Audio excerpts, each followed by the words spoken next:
ሰላም እንዴት ናችሁ? የሁለት ተጫዋቾችን የዛሬ እግር ኳስ መረጃ ይዘንላችሁ መተናል። እንግዲህ ፊል ፎደንን በተመለከተና ኢብራሂማ ኮናቴን በተመለከተ መረጃዎችን ልናደርሳችሁ መተናል። አድማጮቻችን እንግሊዛዊው የማንቸስተር ሲቲ ተጫዋች ፊል ፎደን ምን ሆነ፣ አቋሙስ ምን ላይ ይገኛል የሚለውን እንነግራችኋለን። ተከታተሉን።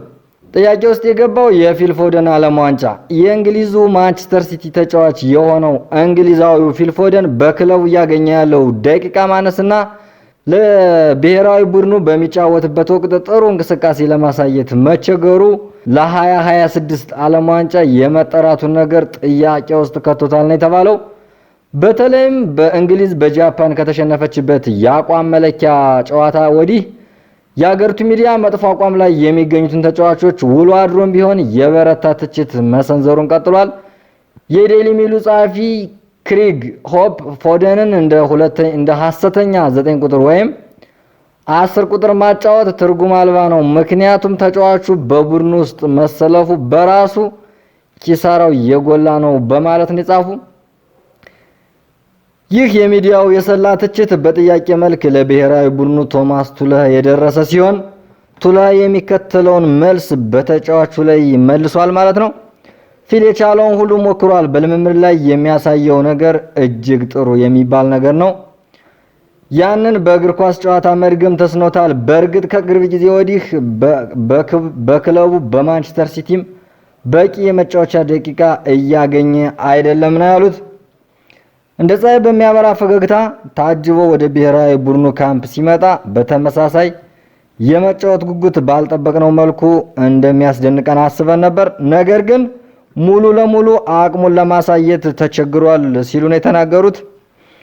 ጋዜጠኛው እየተቸገረ ያለ ተጫዋች ከዓለም ዋንጫ መጥራት ወይም ደግሞ ለዓለም ዋንጫ ማሰለፍ ትችላለህ ወይ ብሎ ላቀረበላቸው ጥያቄ አሁን ብለው ፈገግ ካሉ በኋላ ጋዜጠኛው መልሶ ምላሾ ጥርጣሬ ያዘለ ይመስላል ሲላቸው፣ በእርግጥ የእርሱ የዓለም ዋንጫ ስብስብ ውስጥ መካተት የተረጋገጠ ነገር አይደለም ነው ያሉ። ለፎደን እንግዲህ የዓለም ዋንጫ ጥሪ አሁን ላይ ትልቁ መሰናክል የሆነው ቱለህን ለማሳመን የሚችል እድል በማንቸስተር ሲቲ የማግኘቱ ነገር እጅግ ጠባብ መሆኑ ነው። የነበረው እድል ያለፉት 2 የአቋም መለኪያ ጨዋታዎች ነበሩ። እሱንም አልተጠቀመበትም ይላል የዴይሊ ሜሉ ክሪግ ሆፕ ማለት ነው። ቀጥሎም ፎደን በማንቸስተር ሲቲ ጥሩ አቋሙ ላይ በነበረበት ወቅት ያንን አቋም ለእንግሊዝ መድገም ባለመቻሉ ተጫዋቹ ለብሔራዊ ቡድን የመጫወት ፍላጎት የለውም ተብሎ ይታመን ነበር። አሁን በውሃ ሰማያዎቹ ቤት ነገሮች እንደ ቀድሞው አይደሉም። የ25 ዓመቱ እንግሊዛዊ ብሔራዊ ቡድኑ ጥሩ መጫወት ራሱን ማረጋገጥ ፈልጎ ነበር ነው የተባለው። እንግዲህ ቱለህም በልምምድ ላይ ከሚያየው ትልቅ የመጫወት ፍላጎትና ጥረት የተነሳ ይህንን ተረድቶ ተጫዋችን የመጫወቻ ደቂቃ ሰጥቶታል። ፊል ሜዳ ላይ ከገባ ወዲህ ግን በልምምድ ላይ የነበሩትን የመጫወቻ ፍላጎት እና ሳቅ ሁሉ ቱለህም በልምምድ ላይ ከሚያየው ትልቅ የመጫወት ፍላጎትና ጥረት የተነሳ ይህንን ተረድቶ ተጫዋቹን የመጫወቻ ደቂቃ ሰጥቶታል። ፊል ሜዳ ላይ ከገባ ወዲህ ግን በልምምድ ላይ የነበሩት የመጫወት ፍላጎትና ሳቅ ሁሉ በኖ ይጠፋል ሲል ክሬግ ሆፕ ሐሳቡን ያጠቃልላል ማለት ነው። ፎደን ለዓለም ዋንጫ ላይጠራ የሚችልበት ምክንያት ከአደራደር እየጎላ ሲሆን የአቋም መውረድም በሰፊው እየታየበት መሆኑ እንግዲህ በግልጽ የተቀመጠበት ሁኔታ አለ። የኢብራሂም ኮናቴ ጉዳይ ስንመለከት እንግዲህ የኢብራሂም ኮናቴ ሊቨርፑል ቆይታና በሪያል ማድሪድ አለመፈለግ ምን ይመስላል፣ ምንድነው መነሻው የሚለውን እናያለን።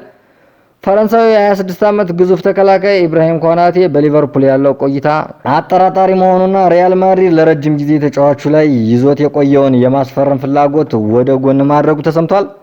ሊቨርፑል በኮንትራቱ ላይ የ3 ወር ጊዜ ብቻ የቀረውን ተከላካይ የቆይታ ጊዜ ለማራዘም ኦክቶበር 2024 ድርድር ላይ የቆየ ቢሆንም እስከ ዛሬዋ ዕለት ድረስ ግን ከስምምነት ላይ መድረስ አልተቻለም።